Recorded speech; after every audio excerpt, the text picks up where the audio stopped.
अस्सलामुअलैकुम। दिलचस्प सवालात की सीरीज़ में खुश आमदीद।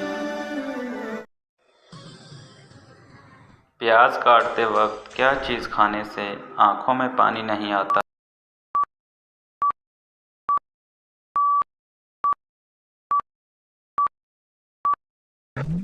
जवाब है च्युइंगम खाने।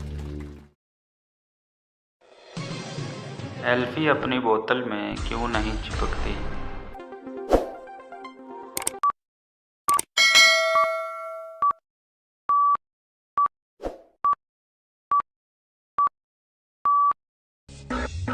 हवा ना होने की वजह से। वो कौन सी चीज़ है जिसे दिन के बजाय रात को लेने में मज़ा आता है?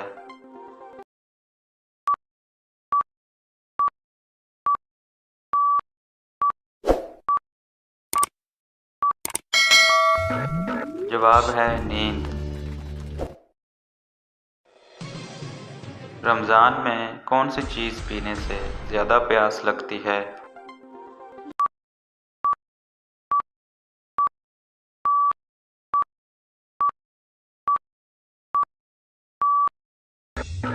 जवाब है सिगरेट। वो कौन सा फल है जिसे खाने से रोज़ा नहीं टूटता?